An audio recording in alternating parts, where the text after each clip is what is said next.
All right.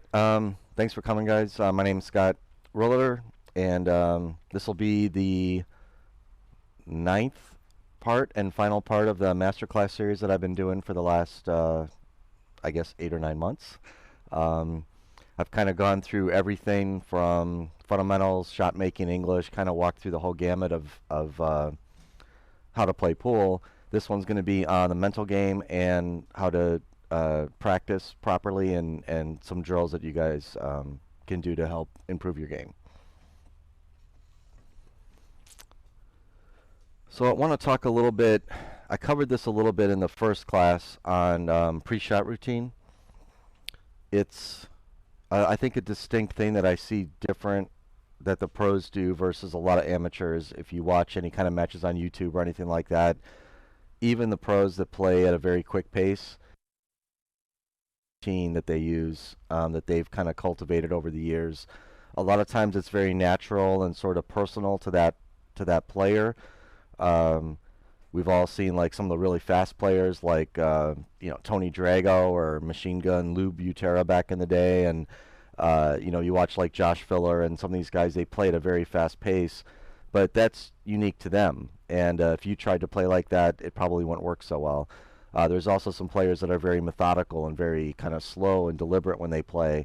And again, that's just probably their personality. It's the way they have to play for their optimum level.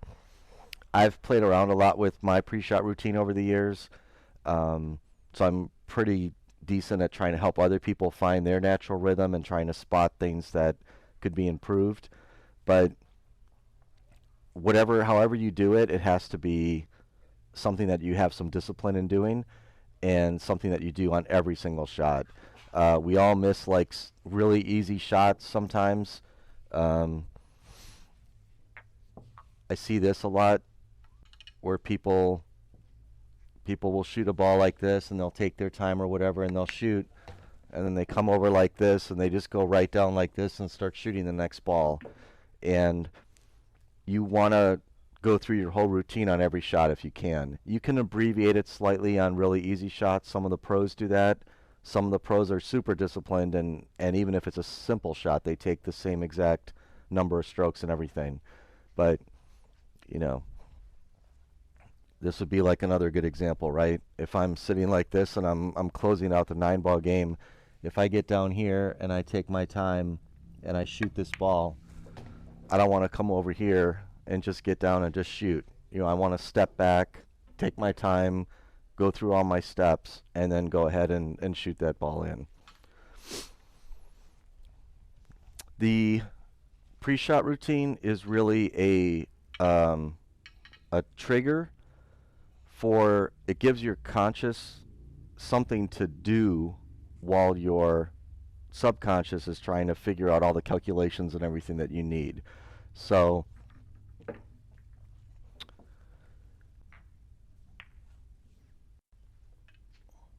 when you get up here like this, you're walking on the table, you're chalking your cue, you're kind of figuring out like what you want to do with different shots. When you decide what you're going to do, you figure out your aim, your speed, your spin, all of that. Once you get down on the ball, your mind should be kind of busy with that pre-shot routine, but you have to kind of let your subconscious kind of take over a little bit and actually shoot the shot. We all, including myself, have missed shots by trying to steer the ball, trying to make the ball somewhere. I liken it to like in football, if you watch a quarterback, right? They're scanning the field trying to figure out who they're going to throw the ball to. And when it comes time to actually throw the ball, though, they don't have time to like sit there like this and like aim the football or do whatever they would do, right? They just whip their arm, and they know based on all the muscle memory, all the trials and all the time they put in, how to send the ball in the right speed, the right arc, the right direction to be able to make that, complete that pass. So pool is a little more difficult because you have a lot more time to think. So your brain can definitely get in the way and cause you to do some really kind of silly things. I've had really simple shots before. Let's just say I have a ball like,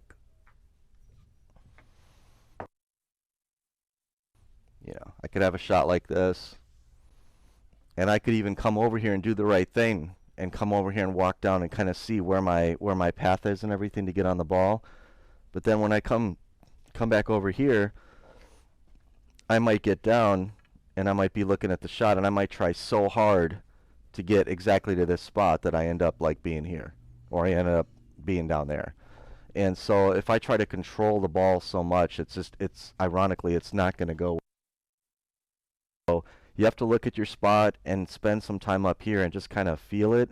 And then when you get down, go through the routine and then just kind of like, let the cue go down there. You can't, if I tried to send the ball there, it's a lot of times it'll not happen, if that makes sense. Much easier said than done. Obviously, when you're nervous, when you're in a tournament, when you're under a pressure situation, it's very easy to want to control everything. And you kind of have to let go a little bit and keep your hand relaxed and keep your mind relaxed and just allow all of the time you've spent and all of the practice you've done to kind of come out.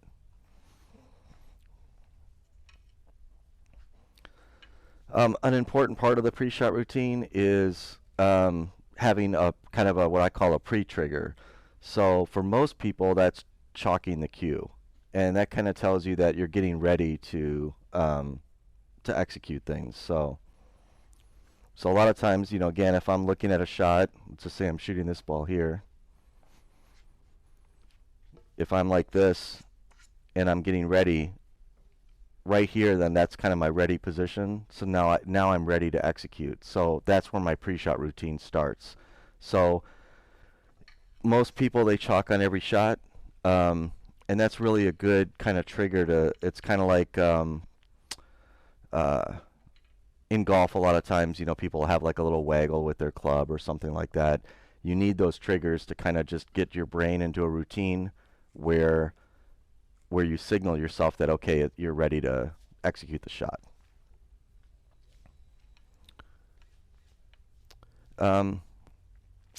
I definitely recommend kind of working on your pre-shot routine in practice. Don't get lazy and just start kind of firing balls in. You should really try to do your pre-shot routine every single time that you shoot a shot. And most people, I think they develop one kind of naturally. So I would definitely, like I said, work on that. And if you have any issues with that, try to watch a player that mimics what you do. Or I don't recommend trying to change much and look at players and try to copy a certain player on the pro tour or whatever. But we all have players that we like the way they look or the way they act at the table. Maybe a player that has a similar rhythm or a similar kind of cadence to the way they're doing things, and it's okay to try to take little pieces of that and try to integrate that into your game. Any questions on kind of using the pre-shot routine or anything? I know people take it. I think people take it for granted, and it's really like a big part of being successful at playing pool. I made a couple notes on some of this stuff, so I want to make sure I hit everything.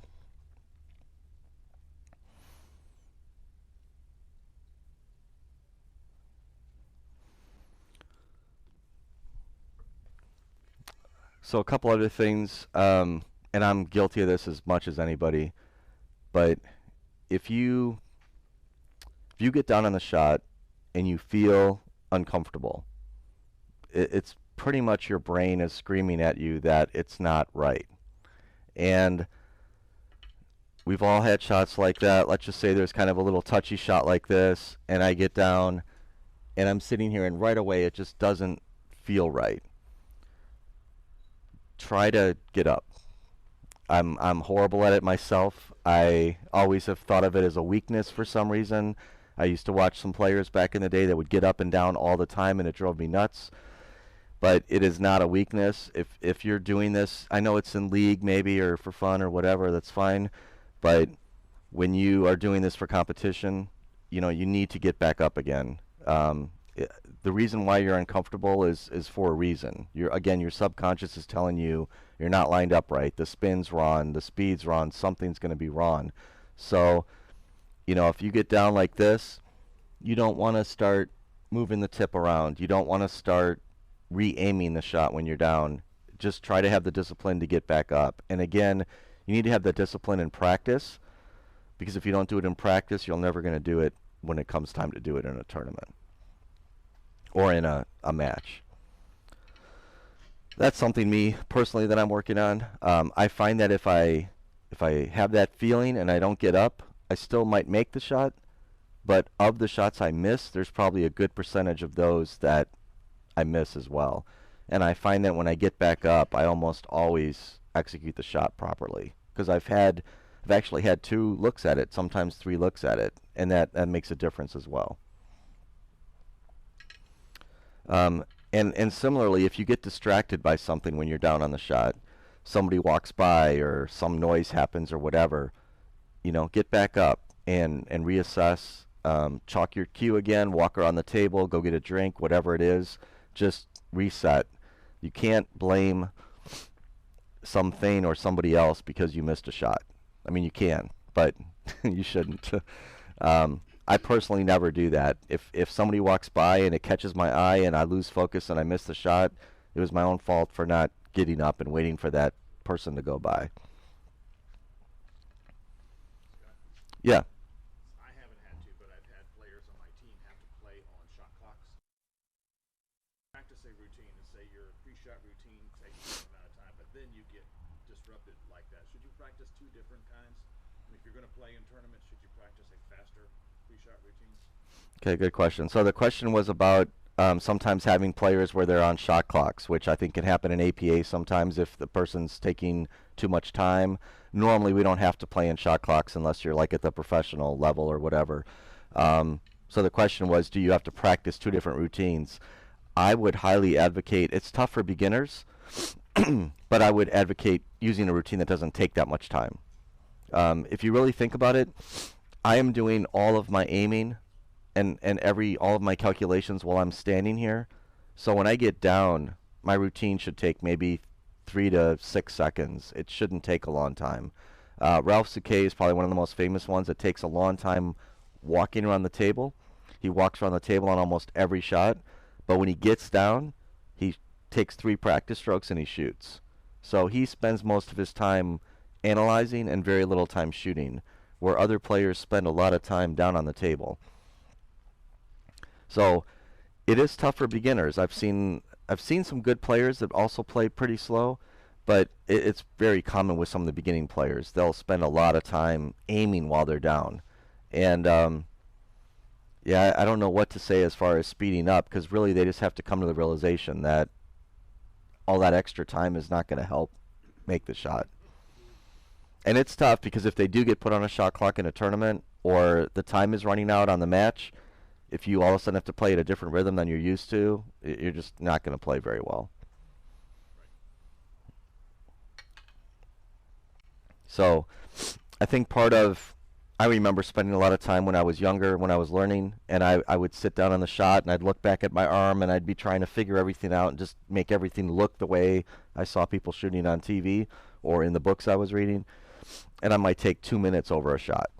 But once you get past that preliminary stage, then really you should be talking like 15 seconds, 20 seconds, you know, something reasonable.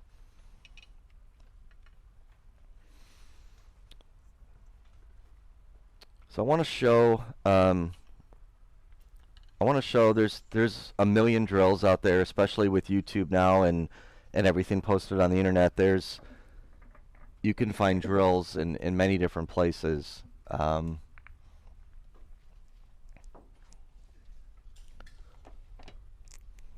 I would recommend a couple of places. There's a site called poolbilliards.co. It's not a .com, it's a .co.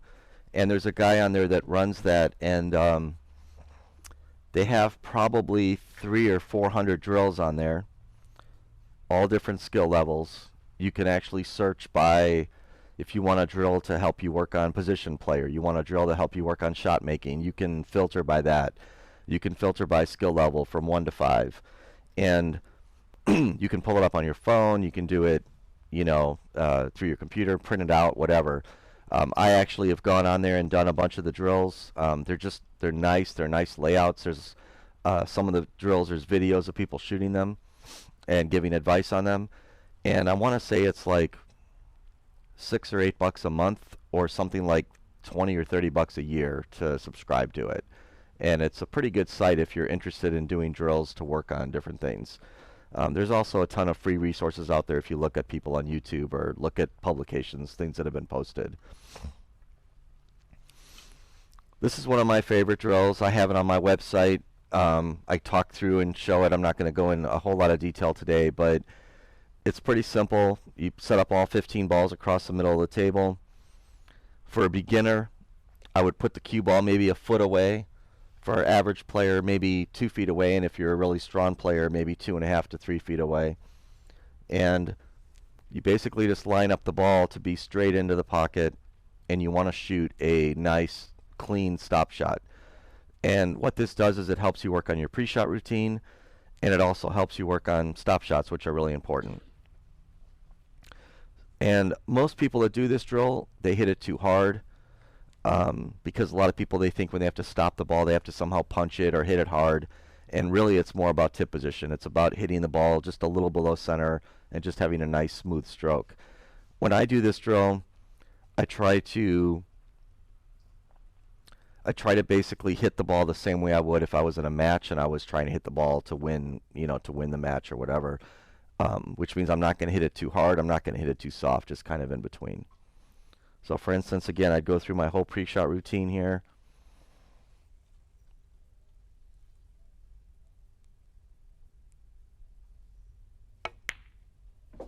Okay, so hit a nice smooth stop shot just like that and try to stop it. And don't try to do it too quick. We're not trying to get as many balls done in a certain amount of time. I'd rather somebody do this one time and take their time than do it 3 times and do it super fast. Anytime that I've changed my pre-shot routine or I've changed my stance or whatever, I come back to this drill because it's like a baseline for me. And I can, if you shoot a straight in shot, almost everybody can aim that properly. If you can't make a straight in shot from 2 feet away, you're not going to be able to make a cut shot from 2 feet away because it's basically the same thing. It's all about delivering the cue in a straight line.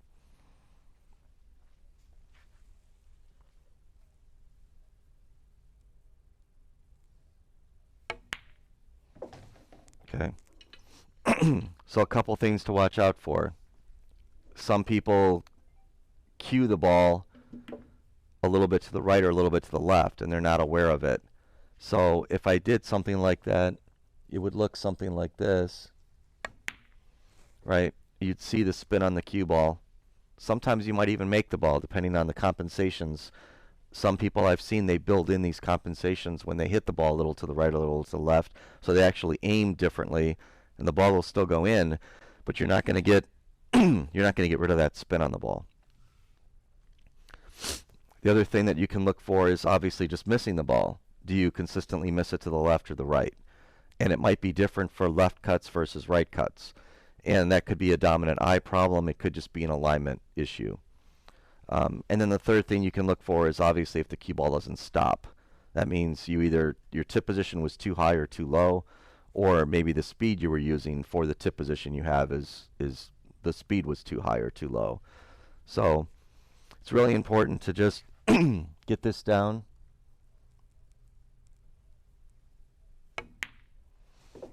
Now even that one, even though I hit it pretty good, I might have lined it up maybe toward the point of the pocket a little bit. So for me to hit a stop shot, it forced me to actually hit the ball a little bit to the left. So when you're lining these up, also take some care and make sure it's lined up into the heart of the pocket, right over on this side. Sorry, I got a cold. I'm going to grab some water.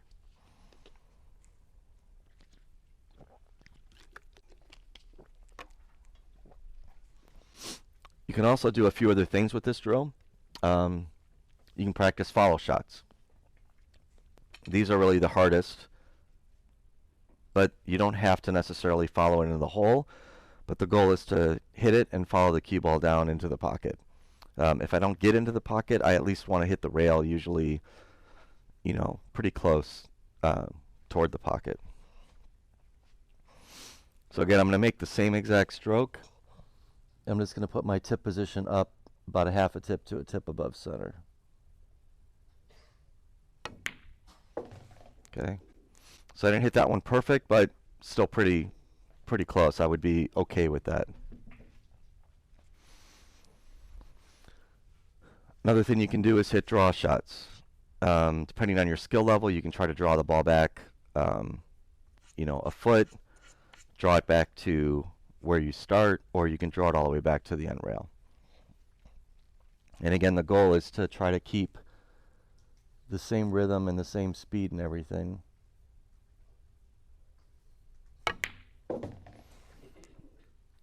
And try not to overhit the ball and just work on that. The other thing you can do is to work on kind of your small follow and small draw. So a lot of times people call that like a stun follow or a stun draw. So I might work on like a replacement shot.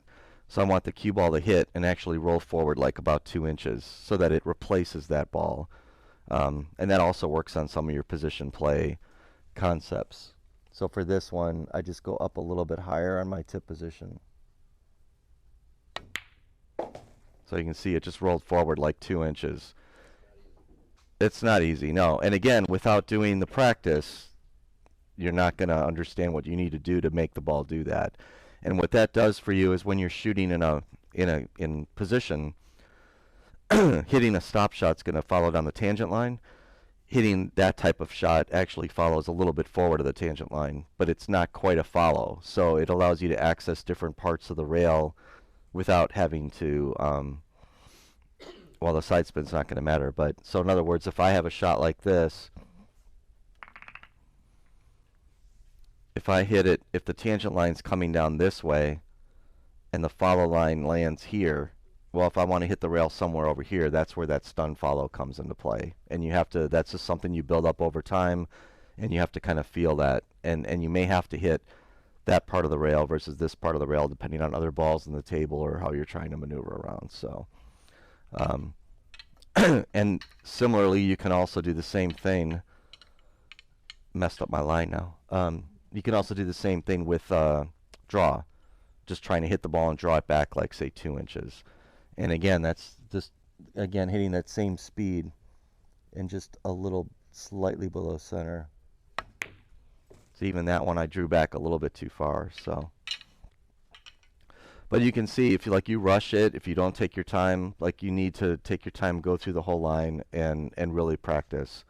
So I do this probably at least once a week because to me it's just a good training drill. And usually I do a couple lines of stop shots, a line of follow, line of draw, and then usually I move the cue ball back farther and do the same thing. And it's amazing. I was just playing in a tournament a couple weeks ago, and I was in a pressure game, and I ended up with a shot like this. And it was pretty much straight in, and obviously it's a pretty easy shot. But when you got 25 people watching and it's under pressure, and all I told myself was just hit it, the drill, and because I've done that drill probably 1,000 times, I hit the ball dead center of the pocket and just hit it nice. But all of the drills, some of the drills I'm going to show you, it's nice because when you practice the drills, you have something to reference in your brain, and you can kind of, again, I think for me at least, it helps me relax and just kind of hit the ball the way I've done it, hundreds of times before. I'm only going to show a few drills here. Again, there's hundreds of them, but that's one of my favorite, and I think everybody should be doing it. If you have a shot like this, yes, you have to aim the shot, but as far as delivering the cue goes, it's the same exact thing I just did on that line, right? So once you get the aim down, when I'm here, I'm doing the same thing. I'm going through my pre-shot routine. Right? That's the same shot I just shot with the straight end shots. Every shot's going to be like that. It's all about delivering that cue in a straight line.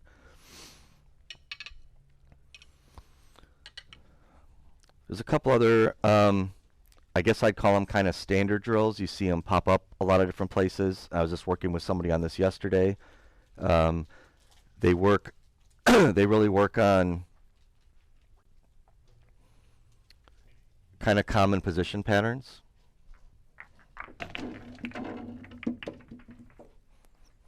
And you can do this on both sides of the table.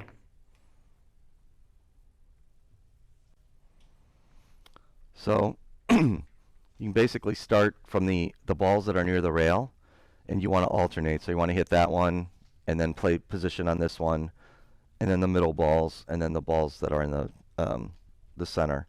You can also start from the outside and work your way in, which works on your 2-rail position. But these types of shots come up all the time in a game. You're constantly shooting balls that are near the rail and having to come across the table to get position on another ball. So, you know, something like this, you know, it's all about kind of maintaining the angles a little bit.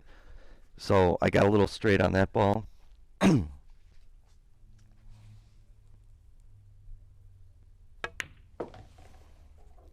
But if you look at my angle, like right here, so I'm trying to get on that side of the line, so I need to stay on this side of the line on that ball. And so even though I ended up getting a little farther away,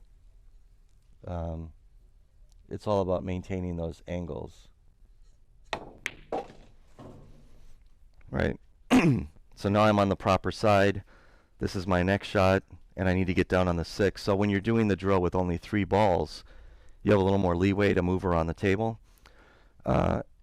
As you get good at this, you can add a 4th ball, a 5th ball, a 6th ball. When you do it with 6 or 7 balls, it's actually pretty difficult to maintain the line like over and over again.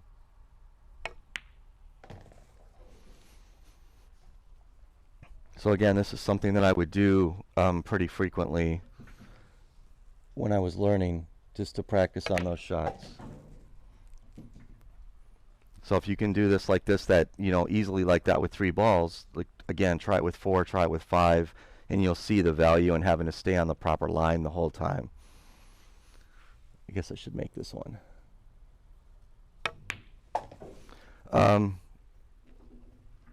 Similar drill. Most of those shots are basically perfect position was like close to the center of the table almost every time. Yeah, and excuse me, and that's the whole key, is to try to work on getting back to the center of the table and recognizing the lines and staying on one side of the line versus the other. Yep. This is another one that I used to do a lot. I used to do this with 5 or 6 balls, and you get into all kinds of different situations, which is good because then you learn how to handle those situations when you're in a game. So again, you start with the front balls and work your way kind of back and forth. So let's kind of show this real quick.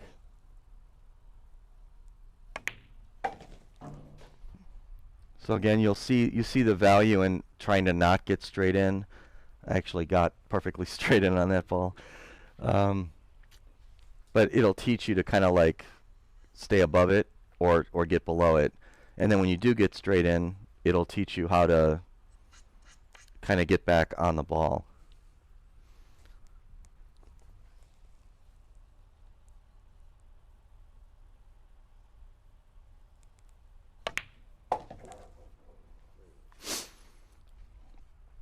But again, without doing the drill, if you're shooting that in a game,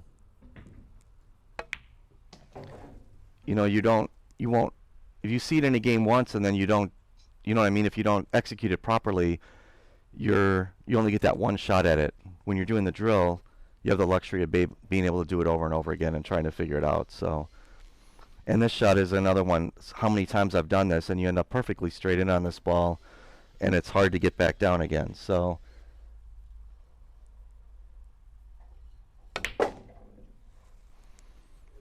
again, you learn that you'd rather have like an angle like that than to be down like that. I got a little more angle than I wanted, but I'd still rather have an angle than be straight in.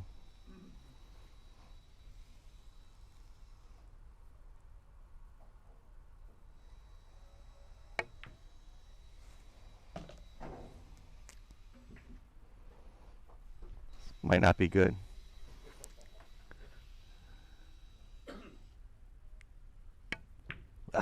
I was left-handed. I'll use that as an excuse. Yeah, exactly.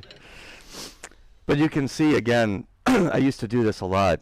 And if your speed's off, if you leave yourself too much angle, if you leave yourself too straight, these are all mistakes that come up in a game.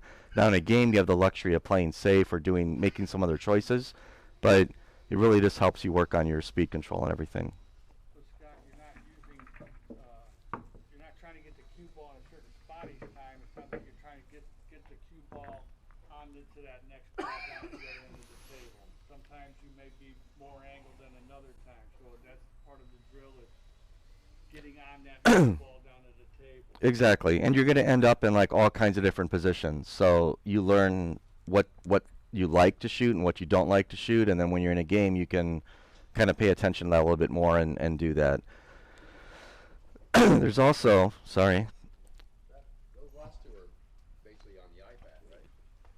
Mm-hmm.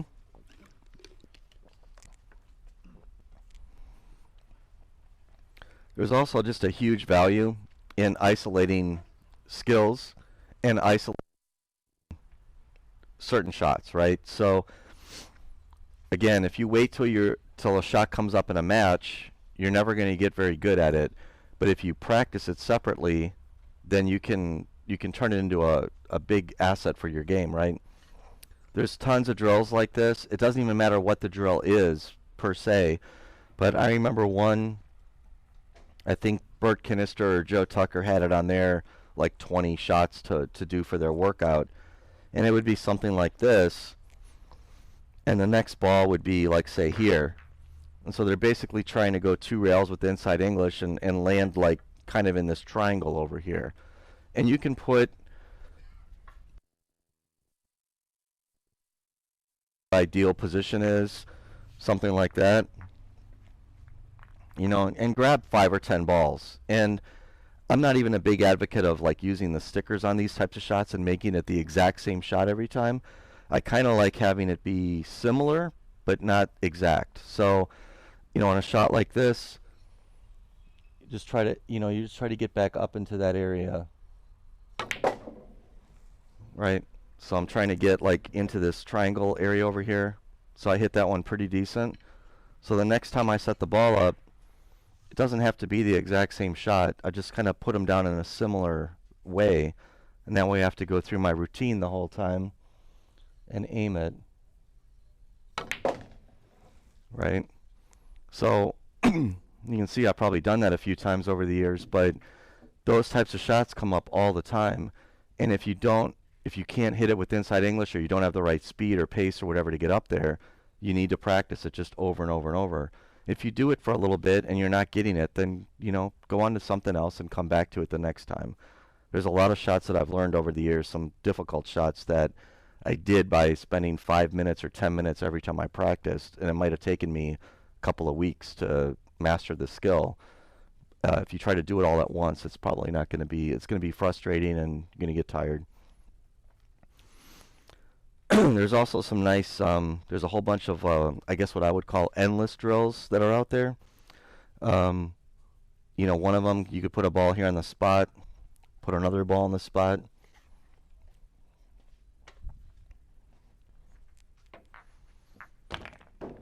And there's a whole bunch of these, and basically you can sit here and just try to keep going back and forth and see how many times you can do it.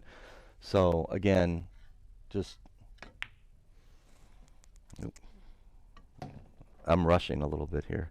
So like when you make that ball, then you would have to come back down and put it here. You know, so again, you can set up a drill like this to work on certain positions. You can put them on the end rails and go back and forth and see how many times you can do that. There's a number of 3 and 4 ball endless drills that I've seen where the balls are on different parts of the table, and when you get to the 9, then you spot the other balls and kind of keep going. And it's just a really good way to build up your focus and concentration. And again, you're working on typically skills, because again, when I shoot this ball, I may land here, I may land here, I may land here. So I'm going to get practice all those different ways getting back on that other ball. Another drill that I do a lot, I used to do this a lot. I do it with 3 balls on each rail. I'd recommend for beginners or intermediates to do it maybe with 1 or 2. So would probably look like this for a beginner. Is just put the balls near the rails and just work on hitting the rail shots and coming across the table. You can basically, if you get kind of flat on these balls, you can kind of do one rail position like that. If you get a little more angle,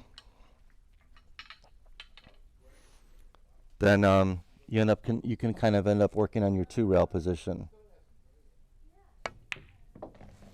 Right, so if I'm playing shape on that ball, go two rails around the table, or back and forth, I mean. And the other thing you can work on is kind of your three rail position. So if you get like this, you can also practice the three rail route. Oop, missed the ball. And again, normally when I do this, I'm going to go through my whole pre-shot routine. I'm going to take my time and do the shot.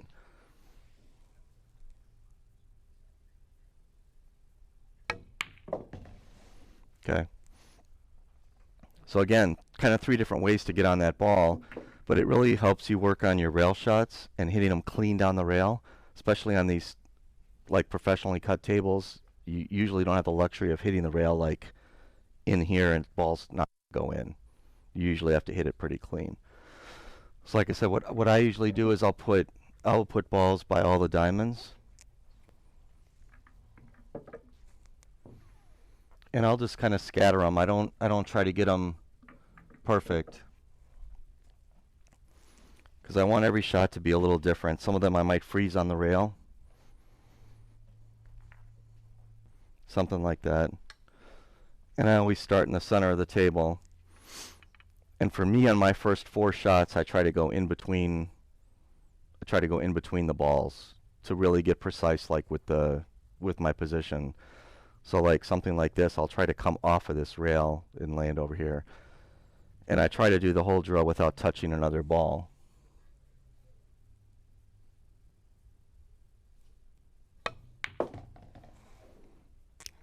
Yeah, so. And again, for me, I'm not trying to be perfect. I like to be. But if I barely touch a ball like that, I don't worry about it. But the goal is to try to come in between. So like I might try to come into that gap right here.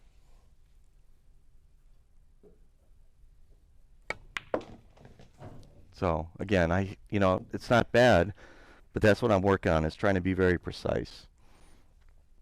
One of the Billiard Brothers guys, I don't know which one did it, but they have a drill on there where they have the same drill, but they put three balls in the middle of the table as obstacles. And they go two rails on every single shot. It's ridiculous. Like every single shot goes in between two balls or in between the ball and the pocket. And even on the last three balls, they go two rails back and forth on every shot.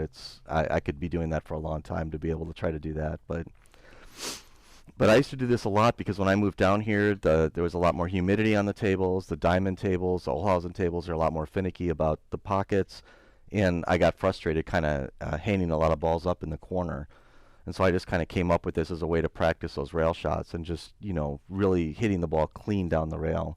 So, like I said, there's tons of different drills. I have a lot of them that I help, students work on, whether it's position or shot making, English drills, things like that. But whatever the drill is, I think there's value in doing them. If you're not a drill person, it's okay to not spend a lot of time on it, but I think you have to isolate skills to be able to get better. Hey. Given your skill level, how do you determine where that ball is going to go by? When you're looking at the object ball and you know what the object target is for the cue ball after the shot, how do you determine where to hit the cue ball to make that ball go in between those two? Oh, gotcha. So the question was, how do I determine? Yeah, how do I determine like where I hit the cue ball to get it to go like in between those balls or whatever? So again, that's where, like I was talking about in the beginning, kind of the subconscious comes in. I think, so for instance, something like this, right? I think in the beginning, when you're practicing and you're learning, you have to be very like, you have to try different things, right? So you have to maybe put your tip, you have to think about the tangent line. So if I'm hitting this ball, where is my tangent line? And then how do I alter that tangent line either with draw, follow, or side spin? And then it becomes kind of a feel thing, right? And it's going to be different based on the speed I hit it at. If I hit it hard, my tip has to be a little higher. If I hit it soft, it's got to be a little lower. If I put a little too much left English on it, I could almost, scratch. So to me, it's just, again, it's about practice. I know for me, on this shot with about this angle, and again, if the angle's over here, it's going to be a little different, right? But I know from about here, if I want to come back to about there, to me, I just kind of estimate based on feel and experience. I know it probably doesn't help you. Like, I can't necessarily tell you like hit it exactly at this tip position because it's based on the speed and it's based on the angle. But I can tell you if I try to hit as many balls as I can with the same speed that I did that first 15 ball drill at. To me, it's like a 3 or 4 out of 10. It's like a soft medium speed. I try to hit as many as I can that way. So this shot I would do the same thing, and I'm probably about a half a tip below center and just a little bit of left English. Right, and I put a little too much left English on it, which is why I came up a little higher. And usually when you're playing position, usually, you don't have to be quite that accurate, but I try to be that accurate in practice because then when I'm in a game, I don't have to worry about accidentally scratching. Because a lot of times what I'm trying to do on that shot is, I'll leave these here. A lot of times my next ball would be here, right? So I'm just trying to pull that ball back and not scratch. Essentially, if I get like anywhere kind of in here, I'm okay. Or my next shot might be here, and I'm trying to come back and forth across the table, either 3 rails or 1 rail. Well, I've heard a lot of the pros say that even though the 3 rail route is better, seems better because it takes the scratch out of play, I've seen a lot of pros go back and forth instead because they know 100% they're not going to mishit it so bad to scratch, and they can actually control it better that way. So again, if I'm working on that, kind of simulating that drill, right? So I know I'm good. I know I'm not going to hit this. So I try to hit these gaps in between the diamonds or in between the diamond and the side pocket. But honestly, I probably hit it, practiced it a lot just to build up that muscle memory and that feel. There's not, like I said, that's the weird thing. I think that's the difficult thing about pool is that even a stop shot is not center ball or below center. It's all based on how hard you hit the ball and the distance you have between the shots. So if I hit a stop shot from here at the speed I was using before, I'm basically at maximum draw. I'm all the way at the bottom of the ball. Because of the speed, because I've got to hit so much draw on it to keep it on the ball all the way down there. I can also hit this stop shot by going like a half tip below center and hitting it hard. So it's kind of a feel thing. And, to me, I want to hit it smooth, but I don't want to ever make the mistake of going forward in the pocket. So I usually am kind of like somewhere in between. But again, I think you have to practice it, and it just becomes a feel thing. So, I couldn't even tell you exactly where I hit the ball there, but I know it was like somewhere down around a tip. But it's just that feel, and that's what I was talking about before. Sorry? No, and that's how I would hit it in a match, Right. Now, a beginning player that doesn't have that much trust in their stroke or whatever, then I would advocate that they hit the ball a little harder. And worst case scenario, you back the ball up 6 inches or a foot or something, but you don't want to go forward and scratch. So then instead, you would be, something like that to get the ball to stop.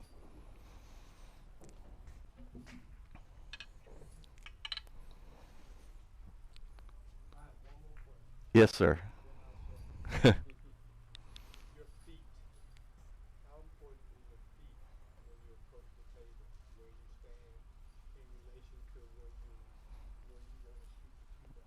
Okay, so the question is about my feet and how I stand as I approach the table. So I think that goes back to the pre-shot routine. For me personally, with the aiming approach that I use and part of my pre-shot routine, I have my back foot and my hip basically on an extension of the shot line.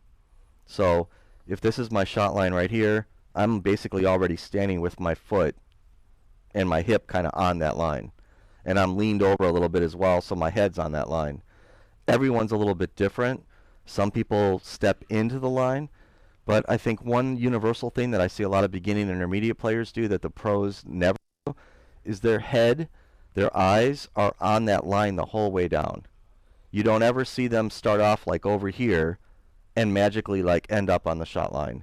The other thing I see people do is they step in, and when they put their front foot down, it brings their whole body to the left, and now the line's over here, and now I've got to like work my way back over to the shot line again.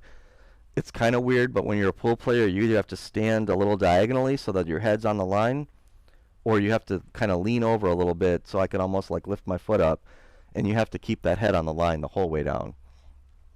That's one thing I think universally I've seen almost every pro player do, is keep that on there. So for me, I used to take a little step in, but either way, you want a certain part of your back foot to be on the shot line every time.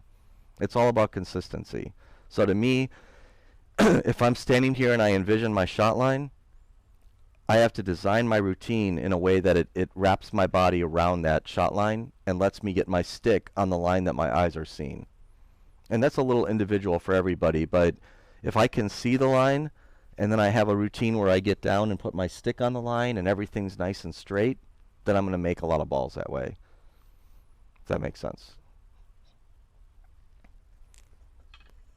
I have a quick question for you. Yeah. That drill of the rails, just like any other drill you do. But one time when you do the drill in variations, you'll hit them and say, I'm going to play the cue ball always under the table. Mm-hmm. Then come back and say, well, maybe I want to use bottom and go between every ball. Do you vary it like each time you'll set up saying, this goal I might just use top on every single rail shot. Do I come back and bottom on every rail shot? Do you just kind of, to get out of the rut of doing the same drill the same way, do you just do a lot of different variations like that? Yeah, I've definitely done that. So like the question was on that rail drill, will I pick like certain ways to hit the balls? I definitely will. Like in the past, I've tried to go 3 rails on every shot. Now I may bump into some balls that way because it may not, the 3 rail route may not be the right route not to do that, but I definitely will do that. Yeah. There's also value to just throwing the balls out on the table. I think this is called, I don't want to mess up, I think it's called like the Brainwash Drill or something. And I've seen, again, one of the Russian guys do this, and they'll just shoot the ball in any pocket and just to make the ball. And when they do all 15, they throw 15 more out and do it again. And it sounds simple because you're just shooting shots in any pocket, but when you get down to the last 3, 4, 5 balls, you're having to play a little bit of position as well, and it's more about focus. And I think the guy did it like 20 some times or something in a row. And if you think about that, making 300 shots without a mistake, I mean, there's some value to that. And I've seen people do this kind of drill where they can't touch another ball, or where they can't touch a rail, which is very difficult. And I've also seen them, like I might do something like this and hit all follow shots. And I might even move the cue ball around, right? So like if I'm practicing my follow shots, it just helps, again, kind of groove that. So if I'm sitting here like this, I might just line up for follow and, and I don't know where the cue ball is going to go exactly, but I just want to practice follow shots. So, and that's usually not again, it's not going to be more for position, right? But just kind of constantly doing that, yeah. Or I might hit every ball with exact center ball and just try to continue to keep all the English and everything out of it, so. Yeah, no problem. So a couple other things. I'm glad I picked a topic where I'm talking a lot today, when I can't talk, but.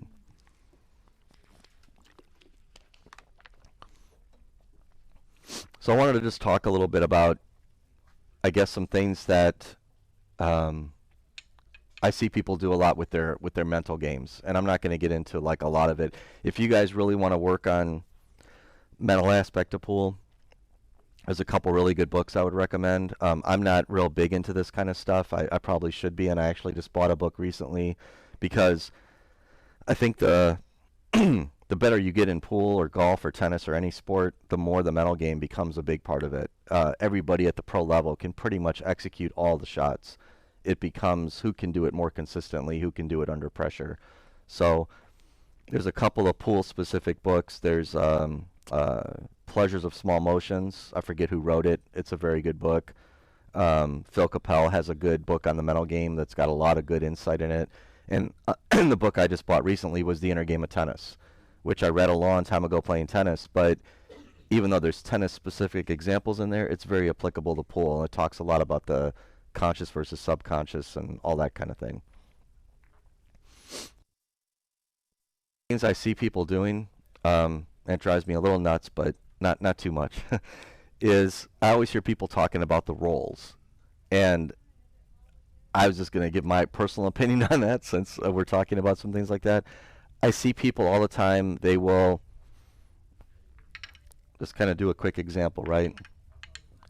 They'll have a shot like this on the ball, and let's say they're playing for this stripe up here.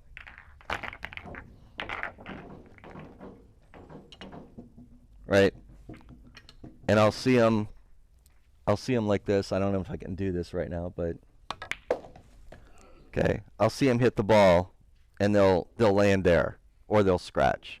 And then I hear someone say, "Oh man, that's a bad roll." Well, it's not a bad roll. You hit the ball, and the ball went where you hit it, right? So,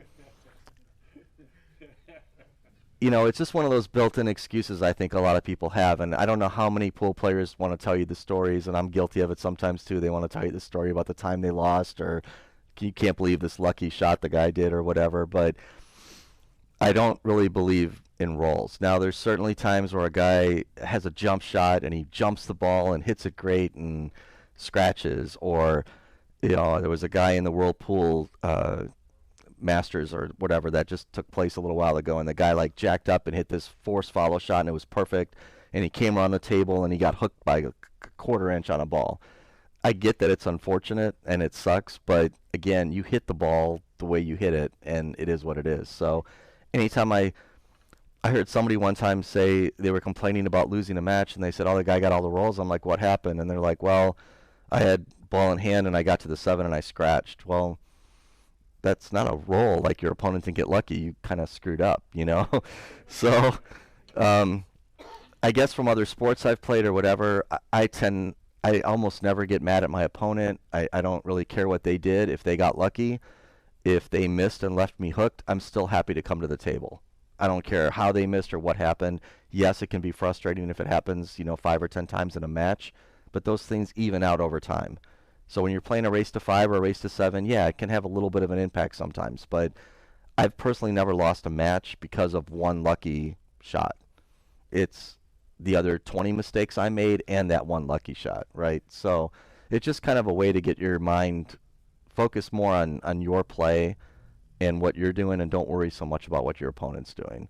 Along the same lines, I see a lot of people, they get mad if somebody 4 tables away is, you know, moving or, you know, opening a wrapper of some sort, you know, and they'll glare at them. Like, if it really does bother you, then wait, or, you know, get back up, walk around the table, whatever. We've all bumped into people. I'm so focused when I'm playing, like, I don't even see anybody usually. But I've come around like this and gone like this, and someone's right here, and I'm like, oh, I'm sorry. If I miss that next shot, it's not that person's fault because they were in my way, because I didn't refocus or reconcentrate on the shot. And I've done that before, and usually it won't bother me. Usually if I'm sitting down here and someone's walking by, if it registers in my brain that someone's walking and I think I'm going to miss because of it, I should get back up, chalk my cue, get a drink, walk around the table, whatever. Now, I've very rarely had anybody intentionally, like, sharking. I know it happens sometimes. There was a Facebook video not that long ago where I think there was a woman in a APA match or something, and she was down on the 8 ball, and the guy was, like, moving his stick around like that, and he was moving, and right before she shot, he dropped his stick. Like, it was so obvious. I don't know what happened before or after that. You saw that? But I would have said something. Even if I was on the guy's team that was doing it, I would have been like, dude, what are you doing? Like, it was so obvious. But normally people are just not paying attention. They're fidgeting in the air, they're doing something or whatever. You know, you politely ask them to stop, or again, a lot of times if you just walk over and get a drink, they'll stop by the time you get back and it'll be fine. But I just find that kind of funny. And that's true. There are some people. Larry Gale, when he was alive, he was famous for it. He wasn't trying to do anything. He was the nicest guy in the world, but he would just talk the whole time you were playing, the whole time. And he wouldn't be doing it when you're down on the shot, but kind of like right up until you get down on the shot, he's still talking, just about whatever. You know, it's just funny. And I've played like little matches or whatever. Might be gambling for a little something or whatever, and sometimes you'll have somebody to come down and sit next to you and they want to watch, but then they're talking the whole time, and it can be hard to get your brain to focus on what you're doing. But again, it's up to you to focus on that, and do your best. Yeah, I mean, before, I know a lot of you folks played a tournament pool and stuff. And my background throughout the years has always been bar pool. And when you want to not worry about distractions or being distracted or people walking and all that, for me personally, all the years of playing bar pool has got me to focus just on the table, and outside distractions, people walking, talking, dancing, or what have you. There's always something going on, yeah. There's always something, so it's like, it's helped me, it's the table, and anything distraction, I hate going to tournaments, like the tournament in Virginia that I'm going to in 2 weeks. There's no music playing. It's in a hotel, it's in a ballroom. There's no music. There's 12 tables going on, and there's nothing, and there's seating all the way around. I mean, I hate that. That's worse for me than if there's a bunch of room, because if somebody sneezes, if somebody moves, if any little thing happens, again, it's not going to bother me the way I am, but I can see where I just prefer that ambient noise in the background. I don't even care what kind of music it is. I try to drown it out if I don't like it, but just something. You mentioned the mental game. I hate to say it, I had a couple people in Atlanta who were really good. They always said the same thing. I hate to say it, playing for money raises your heart rate. You find that level. It kept that nervousness up. And it could be a tournament. It could be the amount that's in a tournament, or it could just be whatever. Yeah. But that always seemed to clear or affect, because some people might play for $20 and get nervous. Some people might take way more than that. But that level of nervousness is what kind of got them more focused. Yeah. Well, and so the comment was about like gambling and affecting that nervousness, and that's true. And I don't feel like, I'm not a huge gambler. I mean, I play here and there. I don't play like $1,000 sets like some of my peers do, but I would, and I've been backed by people before. It's just not my thing. Like, I don't wake up in the morning thinking like, who can I rob money from today, But there's some people that thrive on that, and that's okay. And I've seen rich people that will fall apart playing for $20, and I've seen people that have no money that will play like ice cold for thousands of dollars, So there is something to that. I also think, though, you don't have to gamble to instill that in you. It is a good, like, kind of easy way to do it. You can play tournaments and have that same feeling. You can do drills. If you do drills the right way and you're about to hit your personal best, you get that same fluttery kind of feeling. But I think it's a very good comment, because I think the more you can place yourself under pressure and recreate that feeling, the better you're going to be able to handle that when you're in an actual match where it counts. We've all seen the pros. They've, top players miss some really, really easy shots under pressure. Usually it doesn't get to them because they've gone through all that, but it affects them too, for sure. So a couple other things I just want to talk about real quick. I've worked with a number of players that have a problem on the last ball. So they're playing 8-ball, they're playing 9-ball, and I watch them, and they just fall apart when they get to the 8 or they get to the 9. And, there's a couple things you can do with that. Number one, I've even gotten multiple racks of balls for people before. and just had them shoot like patterns with like 5 8 balls or 5 9 balls or whatever, just so they get used to like seeing the ball and hitting it. I mean, sometimes that works. The other thing is I've seen people sometimes when they get down to the shot, really their position play is not good getting down to the last ball. So they either rush a little bit and they start moving a little bit too fast because they're anticipating the game's about to be over, or they take something for granted toward the end, and or they put a lot of undue pressure on that last shot where they get the shakes or they get that tight feeling in their arms. So some of that just going to require being in those positions and being able to do it. I mean, I remember when I was bowling competitively, like long time ago, the first time you think you're about to get a 300 game, most people I know don't do it. Most people I know are on that 8th or 9th strike, and that arm gets pretty bad, you know. And you sometimes have to get to that point a couple times before you can execute. And then there's some people that, through luck or skill or mental fortitude, you know, they get through it the first time and they manage to do it. So pool is like that too. And again, the simplest shot you can miss. There's no shot on the table that's guaranteed. I mean, there's certainly some that are much easier than others, but we've all missed like really easy shots. What I say, Scott, is the 8 ball doesn't know it's the 8 ball. Right, exactly. So you know, hey, don't be concerned with it, right? Right. The 8 ball's not concerned. And to me, like, I play mostly rotation games, but when you play 8 ball, you can do different things too. But I work a lot on my patterns, and you know, to me, if there's 2 or 3 balls left on the table, I've got so much room to maneuver around. There's no excuse for me not to land properly on the 9. We all misjudge our speed. We all get there. You can always play safe. You can always make a good decision. So again, I think you just have to be in that position a number of times to be able to get over that a little bit. But and there's certain shots that come up, right? So I always tell people, more so when you're playing 9 ball,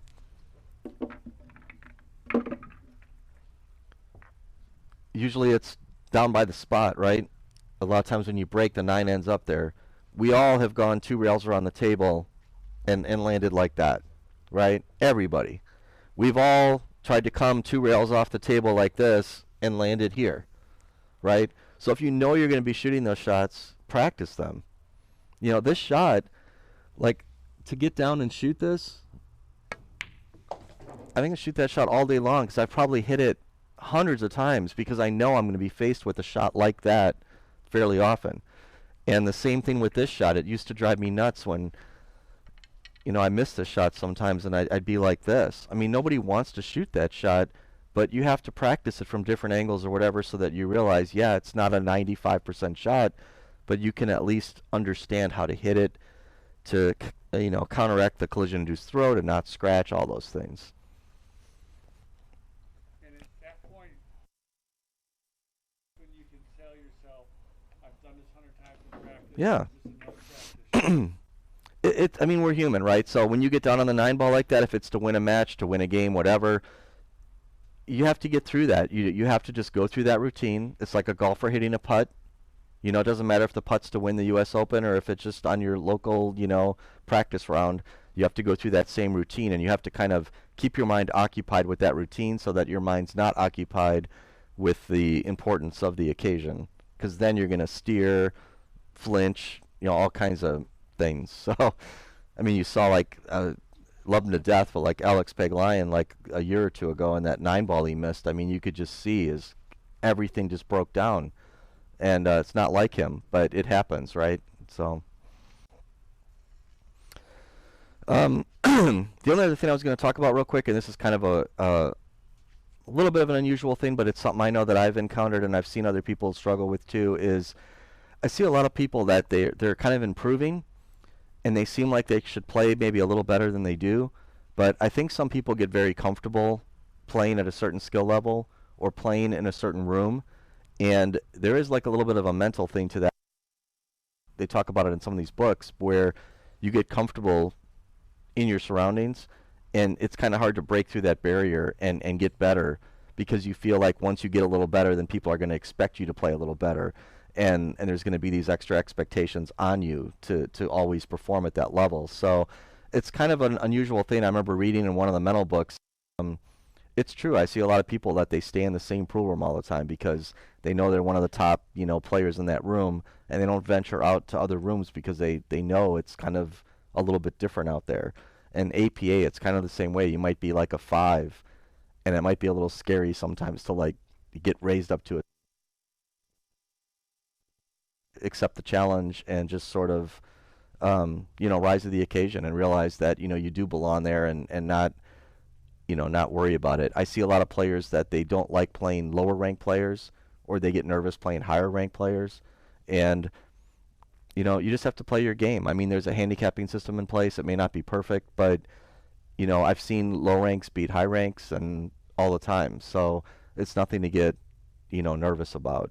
I mean, it happens obviously, but I always recommend for people they kind of do the opposite. If you're a good player and you're playing a weaker player, don't underestimate them and play more defense, play more safe. Like, don't just assume that they're not going to get out from certain positions, because they will when you least expect it.